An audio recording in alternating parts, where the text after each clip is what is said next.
Halo semua, senang sekali Anda bisa bergabung bersama dengan kita dalam ibadah ini. Saya berdoa Anda dalam keadaan baik dan sehat di dalam anugerah Tuhan.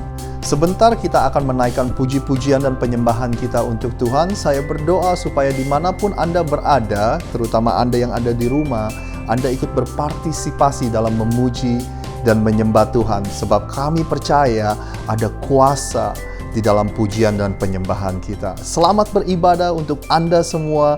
Tuhan Yesus memberkati.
dalam kabut tak menentu hidupmu. Ingat masih ada seorang nolong bagimu. Yesus tak pernah jauh darimu. Bila cobaan menggodai hatimu, bila sengsara menimpa keadaanmu, ingat Yesus takkan pernah jauh darimu. Dia selalu pedulikan kamu. Berseru memanggil namanya, berdoa dia akan segera menghampiri dirimu. Percaya Yesuslah jauh darimu. Dia hanya sejauh doa. Berseru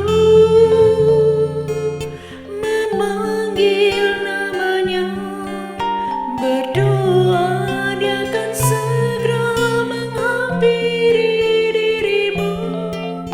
Percaya Yesus tak jauh darimu. Dia hanya sejauh doa. Dia hanya sejauh doa.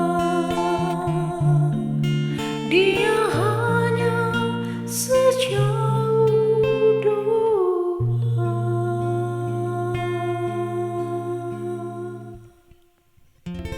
Shalom semua warga kerajaan dari Pulau Bali. Terimalah Bali Blessing, berkat daripada Pulau Bali. Saya mau menyampaikan pada saudara melalui semua apa yang kita alami hari-hari ini. Kan kita bisa berkuasa kalau kita memberi nama. Saya tidak beri nama Corona Pandemi, saya memberi nama Corona Academy. Sebagai contoh, kalau kita punya seekor anjing peliharaan atau kucing, kalau kita beri nama, maka kita punya kuasa atasnya, bukan? Hari ini kita akan belajar how to become a giant slayer. Bagaimana menjadi PR, pembantai raksasa. Kalau pembunuh mungkin bisa pakai racun, bisa pakai pisau, tapi pembantai itu memenggal kepalanya. Ya, kita belajar pada David against Goliath. Kita melihat beberapa yaitu kehidupan daripada David yang membuat dia menjadi seorang giant slayer, menjadi pembantai raksasa. Anda siap? Mari kita lihat di dalam yang paling terkenal ini, bahkan anak-anak Rocky sekolah minggu pun diajarkan bagaimana untuk menjadi penakluk, menjadi pembantai raksasa. Saya nggak tahu raksasa apa yang sudah hadapi. Paling enteng itu keuangan, itu paling enteng ya, karena masih bisa dicari ya. Dan juga saat ini saya nggak tahu persis apa yang Anda hadapi. Kalau Anda mengalami PHK, itu bukan pemutusan hubungan kerja, beri nama lain. Peluang hadirnya kesempatan, kan gitu ya. Ketika orang takut BBM naik, ya saya katakan banyak berkat mengalir. Karena itu kita sebagai penakluk dan pembantai raksasa, kita bisa berkemenangan seperti David. Pertama, kenali ya, apa artinya David? David artinya beloved. We are all accepted in the beloved. Who is the beloved one? Jesus Christ. Tetapi karena dia, maka kita juga jadi the beloved of God. Dan kita menjadi lovers of God. Di dalam 1 Samuel 17, sementara yaitu tentara Filistin dan Goliat menantang 40 hari loh. Ya, keluar suara yang tidak enak di mana-mana saudaraku. Seperti suara burung gagak itu hoak, hoak, hoak, hoak, hoak gitu ya. Karena itu dengarkan suara daripada Tuhan. Suara daripada Tuhan itu lembut dan dia ada dalam hati kita. Roh Kudus akan membangun, menasihati dan menghibur. David means beloved. Kalau kita tahu kita itu dicintai, kita tidak akan khawatir. Saya punya 2 anjing peliharaan, anjing Shih Tzu di rumah saya. Mereka tidak pernah stres. Ya, mereka tidak pernah khawatir. Saya memberikan kesaksian bagaimana kami ini ada 96 hari ada di rumah. Bahkan yang terakhir isolasi mandiri 14 hari. Dan anjing-anjing kita dapat kelimpahan ya daripada makanan itu. Luar biasa. Saya mau beritahu di dalam 1 Samuel 17, firman Allah mengatakan David selalu kembali ke rumahnya. Rumahnya ada di Bethlehem, di daerah Efrata. Dari namanya itu kita tahu House of Bread yang pertama. Yang kedua, Efrata itu yang berbuah ganda. Saudara dan saya adalah ditetapkan Tuhan untuk hidup yang penuh berbuah. Dan firman Allah dia berkata, dia selalu kembali. Perhatikan perkataan selalu itu. Seorang yang berkemenangan, seorang pembantai raksasa, punya habit yang baik sekali. Sekalipun dia sudah seorang yang sangat terkenal di negeri itu, dia satu-satunya bukan cuma di Israel, tapi di seluruh dunia, karena urapan raja itu, dia memetik kecapi, roh jahat pun pergi. Tetapi akhirnya kan kita tahu bagaimana Saul terintimidasi oleh David. Kita harus mengerti urapan yang lebih tinggi akan mengintimidasi urapan yang lesser, yang lebih rendah. Saul diurapi dengan urapan komandan, Nagid. Tapi David diurapi dengan urapan raja, Melek. Dia selalu kembali untuk ngapain? Dia sudah terkenal. Bahkan pada waktu diperkenalkan pada Saul, mereka sudah mendengar Daud bin Isai. Seorang anak muda. Tetapi dia pemain kecapi yang handal. Perwira dan pahlawan yang gagah perkasa. Yang bagus, yang tampan perawakannya. Dan Tuhan menyertai dia. Kalau kita tahu Tuhan menyertai dia, itu kunci utama dari semuanya. Bukan karena tampan, bukan karena hebat, bukan karena kuat. Pertanyaan hari ini, apa kalian tahu Anda dikasihi dan Anda dan saya disertai oleh Tuhan. Kalau kita disertai oleh Tuhan, tidak perlu khawatir. Kalau saya beritahu asisten rumah tangga kita, tolong belanja ini. Dia berkata, saya tidak punya uang. Ya, saya tidak bisa, saya tidak punya uang. Dia tidak akan berkata begitu. Karena yang bayar kan yang kita. Kalau kita pergi sama-sama ke supermarket, dengan tenang dia mengambil apa yang dia butuhkan. Dan kita yang menyertai dia, yang membayar semuanya. Demikian juga kalau kita disertai Tuhan. Persoalannya bukan how big is your problem. How big is your giant. But how big is your God. Itu masalahnya. Kita tahu orang Jepang itu semua dibuat kecil-kecil ya. Tape dibuat kecil, radio dibuat kecil, kamera dibuat kecil. Dan kalau mereka perjalanan, yang mereka sembah mereka juga buat mini sekali. Kebayangkan kalau dia menyembah itu, dan dia akan lihat, how small is my God. God dalam small g ya, ilahnya kecil.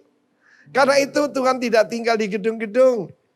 Ya, dia berkata pada David, hey, kamu bangunkan apa buat aku? Langit itu takhtaku, bumi cuma tumpuan kakiku. Kita punya Tuhan yang ada di atas takhta. Dan firman Allah mengatakan dia selalu kembali untuk apa? Mengembalakan kambing dombanya. Mungkin kakaknya yaitu Eliab mengecil-ngecilkan dia berkata, mengapa kamu yaitu tidak memelihara kambing dombamu yang 2-3 ekor. Mungkin lebih lah tapi tidak terlalu banyak. Siapa setia dengan perkara kecil, dia akan dipercaya perkara yang lebih besar. Saya ulangi ya. Siapa setia dengan perkara kecil, akan dipercaya perkara yang lebih besar. Kapan tuh ada seseorang, ini mental pecundang dengan penakluk beda nih. Dia bilang, Pak, kalau saya dinaikkan pangkat, saya akan kerja lebih sungguh-sungguh. Saya bilang, kamu terbalik. Kalau kamu tidak kerja lebih sungguh-sungguh, tidak akan ada promosi bagimu. Betul nggak saudaraku? Orang-orang yang KSO, kerja sesuai ongkos, tidak akan pernah mengalami promosi dalam hidupnya. Oke? Saya ditanya orang, Pak, apa Tuhan bisa berkati semua orang? Tidak, orang malas tidak bisa diberkati. Dan juga orang kikir tidak ada gunanya diberkati secara keuangan. Tidak ada gunanya. Mari kita lihat trait ataupun sifat apa, habit apa yang ada pada seorang pembantai raksasa. Firman Allah mengatakan ketiga kakak daripada David itu sudah berangkat ke medan perang. Mereka lulusan akademi militer. Kita melihat beberapa tokoh dalam cerita ini.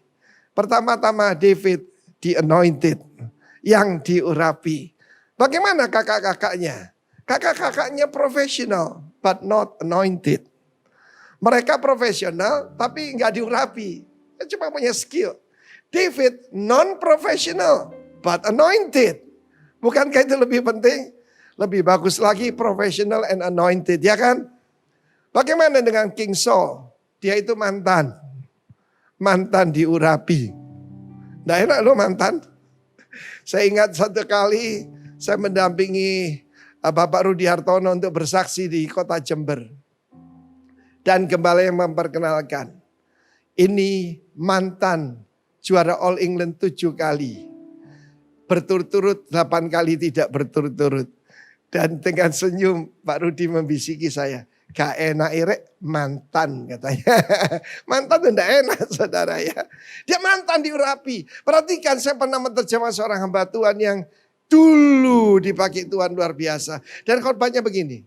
Dulu saya mengusir setan. Dulu saya menyembuhkan orang sakit kusta. Dulu. Mantan diurapi. Karena urapan itu tidak untuk satu kali. Tapi selalu.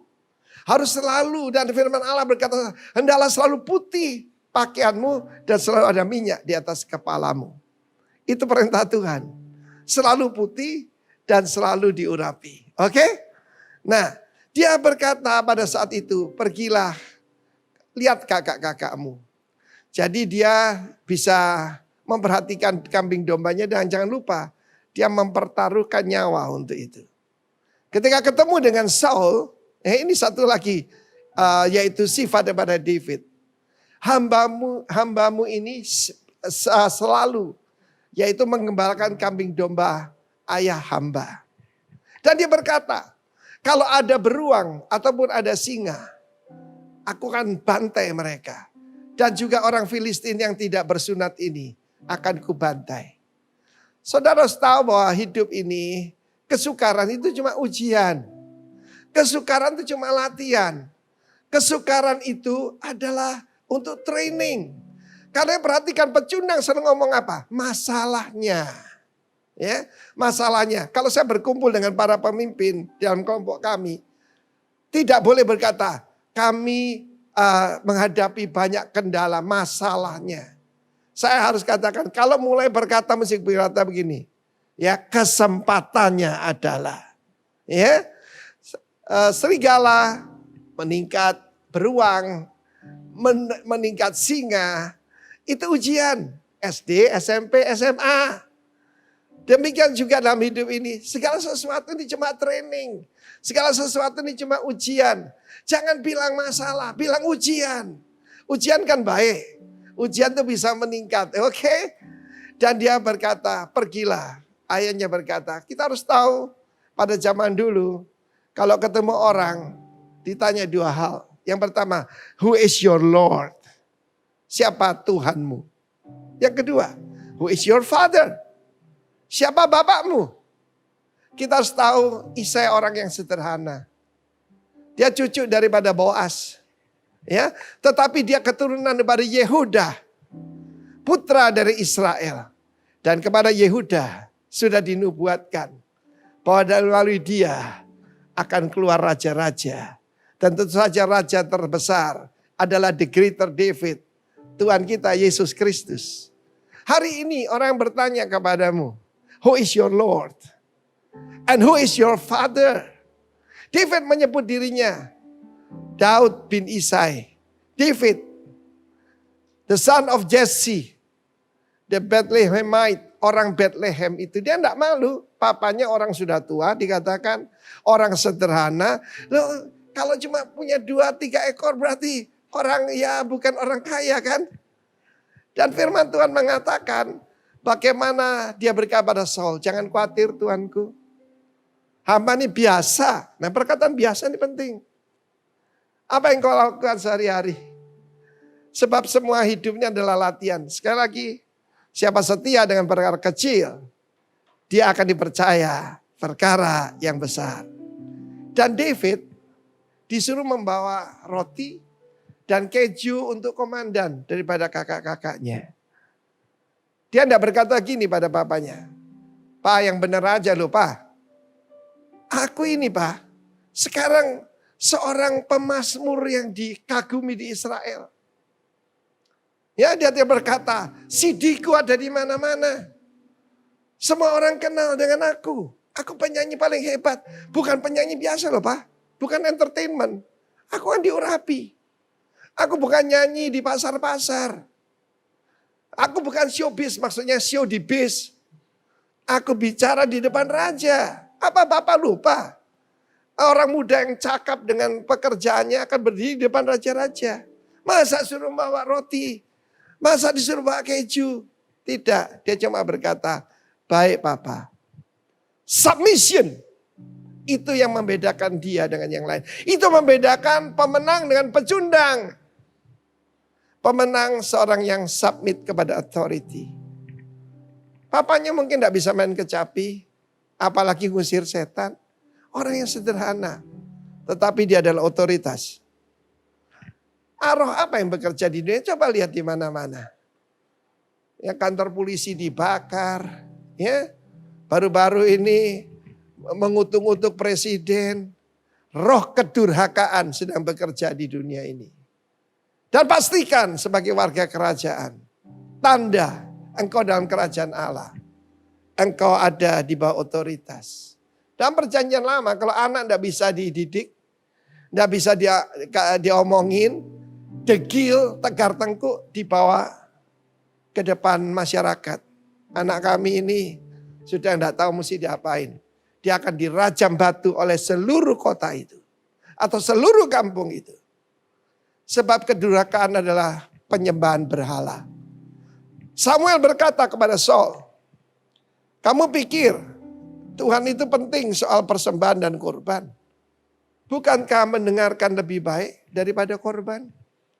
Sebab kedegilan dan juga kedurhakaan itu adalah seperti dosa bertenung." Kita berkata kita tidak nyembah patung-patung lagi. Tapi kalau kita melawan otoritas, perhatikan. Itu semuanya akan akibatnya sangat buruk. Satu hari ada seorang ibu, saya selesai khotbah. Dan dia berkata, "Pak, tolong doa buat saya." Ibu ini berpakaian necis sekali waktu itu. Ya, dia seorang businesswoman. Saya sedang dalam perjalanan, saya bilang, "Maaf ibu, ini pesan Tuhan." Saya katakan pada dia, "Tunduklah pada suamimu." Dia tertegun. Saya baru tahu akibatnya beberapa tahun kemudian. Dia mengundang saya ke rumahnya. Dia seorang kontraktor, suaminya pegawai bank. Bukan staff, cuma teller. Dan dia anggap enteng suaminya. Akibatnya dia pendarahan, tidak bisa berhenti. Dia sampai ke dokter manapun, sampai ke luar negeri. Tidak bisa berhenti.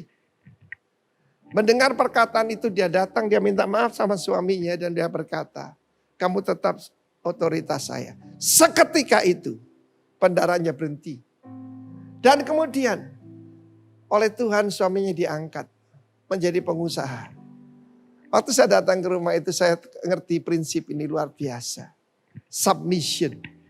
Itu membedakan pembantai raksasa dengan pecundang. Yang ketakutan. Bagaimana dengan Saul? Hati-hati pemimpin.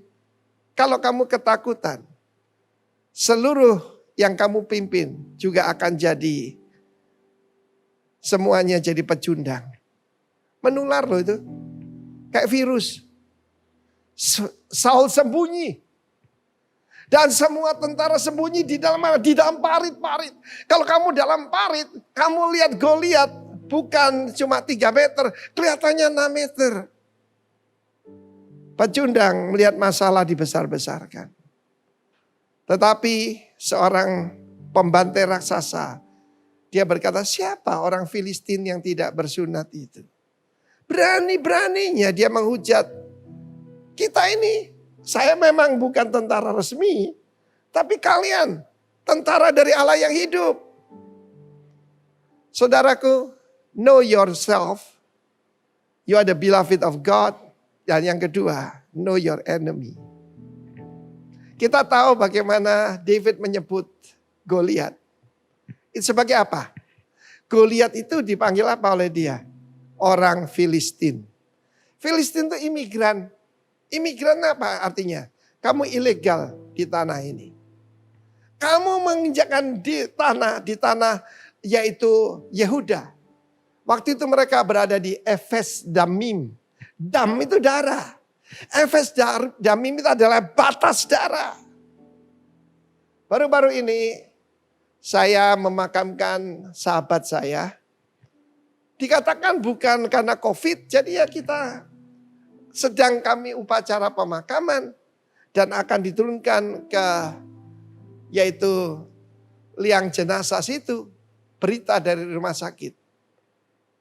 Ini karena hasil swab testnya positif. Termasuk keluarganya. Akibatnya saya diisolasi mandiri. Tetapi ketika di swab test, rapid test semuanya negatif. Why? Ada batas darah saudara. The edge of blood. Perlindungan Tuhan luar biasa. Ketika ada ancaman saya cuma bilang darah Yesus. Dia melindungi kita. Dan kedua di mana yang tidak bersunat ini. Usia berapa David disunat? Kalian tentu tahu. Hari ke-8. Penyelidikan mengatakan bahwa vitamin K untuk pembekuan darah tidak ada sebelum hari ke-8. Hari ke-8, 8 selalu permulaan yang baru. 8 dalam Alkitab Simone itu artinya fatness. Orang gak suka saya khotbah tentang Tuhan yang memberkati, terserah. Kamu gak mau ya terserah. Tetapi selalu ada hari ke-8. David berkata, ketika aku masih usia 8 hari, aku lebih berkuasa dari kamu. Kamu cuma gede saja. Saya perhatikan, gajah memang gede kan, besar. Tapi dia takut dengan singa yang jauh lebih kecil. Karena singa ditetapkan jadi raja. Bukan gajah. David, simbol daripada suku Yehuda adalah singa. Karena itu Yerusalem disebut, yaitu kota singa dari suku Yehuda. Siapa yang disebut singa suku Yehuda? Ari Yuda. Ari Yuda, Ari itu singa, Yuda itu Yuda. Itu adalah Tuhan Yesus. Lebih besar dia yang dalam kita dari segala roh yang dalam dunia. Karena itu jangan mau jadi pecundang. Pecundang akan ketakutan. Bagaimana ini corona. Kecil. Saya beri nama COVID. Sejak awal. Christ over virus and diseases and death. Itu yang kami katakan. Apa yang kita katakan akan terjadi.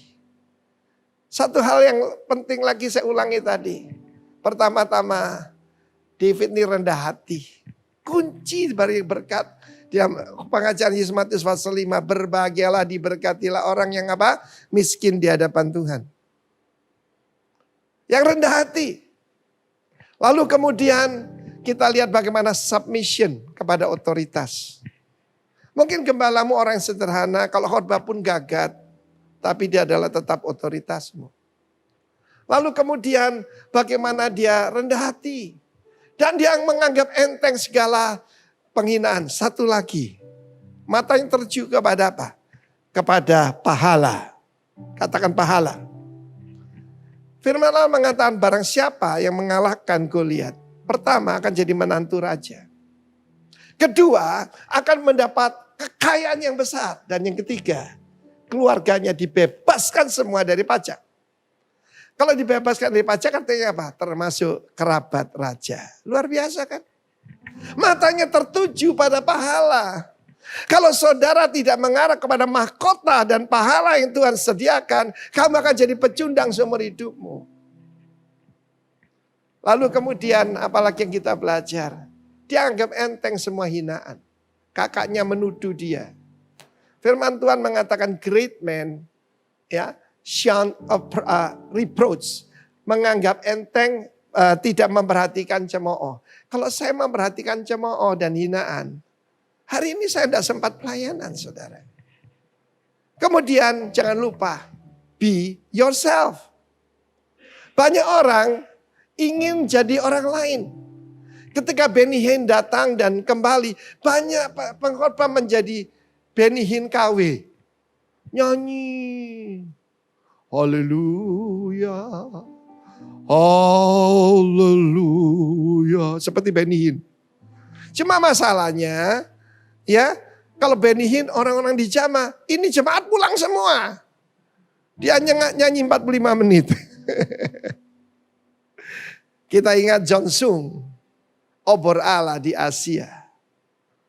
Dia kalau menantang orang datang pada Tuhan, dia teriak, Heja! Pulang ke rumah. Dan orang datang menyerahkan diri pada Yesus. Tetapi ketika pengkhotbah John Sung Kawi teriak, Heja beneran pulang, saudaraku.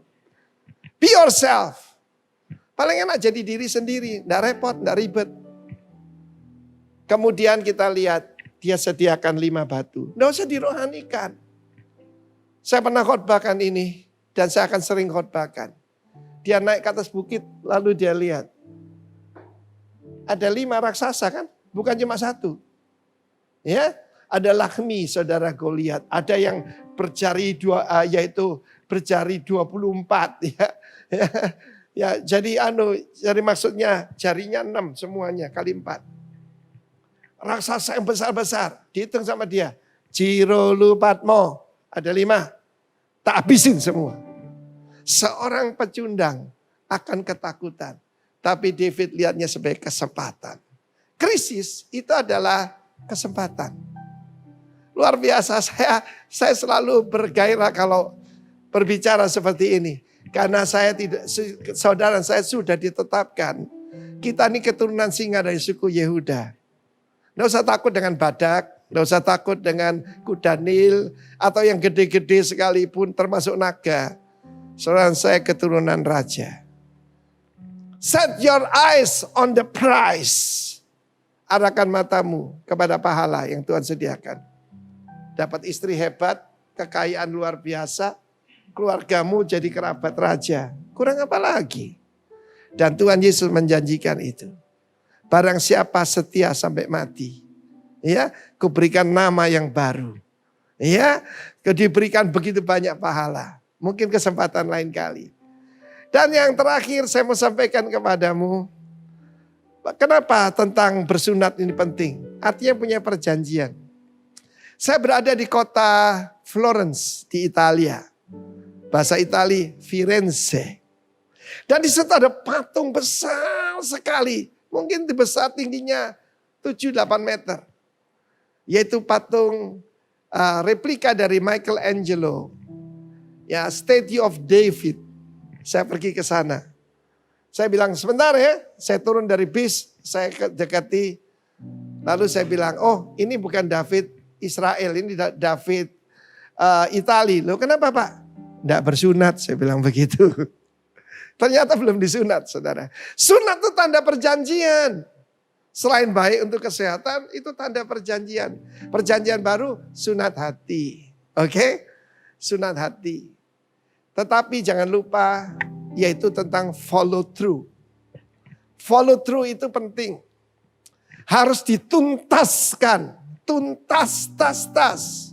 Ketika dia melepaskan slingnya itu dan kena di dahi.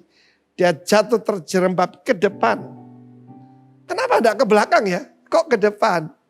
Saya yakin saudaraku sebab dia sebut Tuhan bala tentara sorga. Saudara tidak mudah loh. Orang pakai ketopong bisa masuk. Berarti menembus kan? Ya, menembus besi. Bukan cuma itu. Sukar sekali sekalipun kamu jago lah. Saya pernah tanya. Polisi kita kok hebat ya? Kayak di film-film, kenapa? Loh kok bisa nembak kaki orang yang sedang lari? Polisinya ketawa gini loh Pak, ini bener nggak ya? Jangan diplesetkan ya. Saya tembak kakinya dulu baru ke atas katanya gitu. Oh kalau itu gampang. Kalau itu bisa. Tetapi saya percaya ada malaikat yang nyelentik batu di jentik gini. Das! Kecepatannya lebih daripada meteor. Sas! Tembus saudaraku. Dan jatuh ke depan. Ada yang dorong lagi dari belakang. Goliat mati. Lari seluruh tentara Filistin. Tapi Daud tidak pulang. Dia mendekati Goliat. Dia tidak punya pedang. Dia ambil pedangnya Goliat. Dan dia pancung kepala Goliat. Dia bawa kepala Goliat itu. Sampai kembali ke Yerusalem. Ini sebagai contoh hal yang sederhana. Banyak anak-anak kita yang lepas dari narkoba masuk lagi. Kenapa? Hal yang kecil. Masih merokok.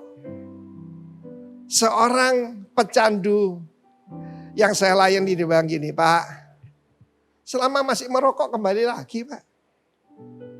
Kita mendengar ada seorang yang terkenal preman, sekarang ada di penjara. Kenapa? Ya karena dia tidak memutuskan hubungan dengan dunia yang lama. Saya mau beritahu, pancung kepala Goliat. Seorang pecundang akan karena sungkan katanya. Tidak. Bakar jembatan di belakangmu. Pancung kepala daripada Goliat. Dan terakhir saya mau sampaikan ketika ditanya. Siapa engkau? Oleh Raja Saul. Dia berkata, hamba putra dari Isai. Orang Bethlehem, hamba Tuanku. Dia tidak berkata pada Saul, lihat tuh. Gue dipakai Tuhan, lu mantan sih, mantan diurapi. Dia tetap hormat, karena waktu itu adalah otoritas. Saya yakin dan percaya orang yang hormat pada otoritas, pada orang tuanya, orang tua rohaninya, pada pemerintah, itu tanda diberkati Tuhan. Orang yang suka melanggar hal yang kecil, melanggar lampu merah, melanggar pajak, tidak bayar pajak, pasti berani berbuat dosa juga. Setia dengan perkara kecil, engkau akan dipercaya perkara besar, dan engkau menjadi GS, Giant Slayer. Engkau akan jadi PR, pembantai raksasa. Saudaraku yang kasih Tuhan, dia kembalikan segala pujian kepada Tuhan. Dan itu momentum luar biasa. Dia diangkat menantu raja, cuma Saul tidak menepati janji. Dia diangkat jadi panglima. Tidak sempat akademi militer. Kita ketemu bahwa pendidikan itu penting, tapi bukan yang terpenting. Yang terpenting Tuhan menyertai kita. Tanya kiri kanan, tanya keluargamu. Is the Lord is with you? Kalau Tuhan bersamamu, engkau tidak perlu takut apapun juga. Saudara yang saya kasih dalam Tuhan, biarlah apa yang saya sampaikan ini masuk ke dalam hati kita yang paling dalam, dan kita periksa. Apakah saya submit? Apa saya punya habit yang baik? Yaitu bertanggung jawab. Apa produk dari keluarga? Responsibility. Bertanggung jawab. Mari didik anak-anak kita untuk bertanggung jawab. Mulai dengan hal yang kecil. Supaya nanti bisa dipercaya perkara yang lebih besar. David, seorang yang rendah hati. Tanda orang rendah hati itu tidak mudah marah. Ketika dikata-katai oleh kakaknya. Dia tidak bertanya, siapa lu? You may be professional but not anointed like me. Nah saudara. Aku cuma bertanya gitu aja marah. Tapi ini satu lagi dia berkata. Is there not a cause? Apakah tidak ada sebab ataupun alasan untuk kita berjuang? Kenapa kamu semua lari? Mari kita fight. Untuk keluarga kita. Saya melihat contoh yang baik. Roni Patinasarani. Roni Patinasarani menjadi pelatih daripada petrokimia. Gajinya tinggi. Tetapi dia boleh hebat. Dia legenda. Tapi kedua anaknya terkena narkoba. Dia ngambil keputusan. Dia tinggalkan pekerjaan dengan gaji besar. untuk mendampingi kedua putranya. Dan dua-duanya sekarang jadi hamba Tuhan. Yang dipakai Tuhan luar biasa. Salah satu yang Anda kenal Benny Patina Sarani. Yang dipanggil Abeng itu. Itu semua karena papanya. Setia dengan perkara kecil. Dan tahu apa yang penting. Fight for your family. Dan Tuhan akan menyertai saudara saya. Mari kita berdoa. Kalau berdoa tidak tunduk kepala, kita lihat ke atas. Kalau tunduk kepala kita melihat masalah. Kalau kita lihat ke atas kita lihat solusi dari masalah. Ada jutaan masalah, satu jawaban. Yesus. Terima kasih Tuhan. Kami tahu berapa besar pun yang kami hadapi saat ini. Itu terlalu kecil. Dibandingkan dengan Engkau yang maha besar ini. Saul membandingkan dirinya dengan Goliat. Dan dia ngeper, dia takut. Tapi kami bandingkan masalah yang kami hadapi dengan Engkau. Urapi kami seperti David. Kami mau merubah sifat kami. David rise up early in the morning. Kami mau buang segala sifat malas, sikap ogah-ogahan dalam hidup kami. Kami mau percaya setia perkara yang kecil karena ini semua ujian. Terima kasih dengan apa yang kami hadapi saat-saat ini. Begitu banyak kesempatan yang Tuhan berikan. Aku berdoa buat semua yang mendengarkan berita ini. Demi nama Tuhan Yesus, Engkau diberkati. Dengan segala yang baik dari langit di atas, bumi di bawah, samudera raya. Diberkatilah keluargamu, diberkati apapun yang kau kerjakan. Demi nama Tuhan Yesus. He's the Lord of hosts. Tuhan bala tentara sorga. Tuhan bukankah kau berjanji. Ada batas darah itu. Kami berdoa untuk setiap keluarga, setiap rumah tangga yang menjadi milikmu. Ada batas darah. Dan kami katakan kepada malaikat maut, lewat dalam nama Yesus. Di dalam nama Yesus yang berkuasa. Amin.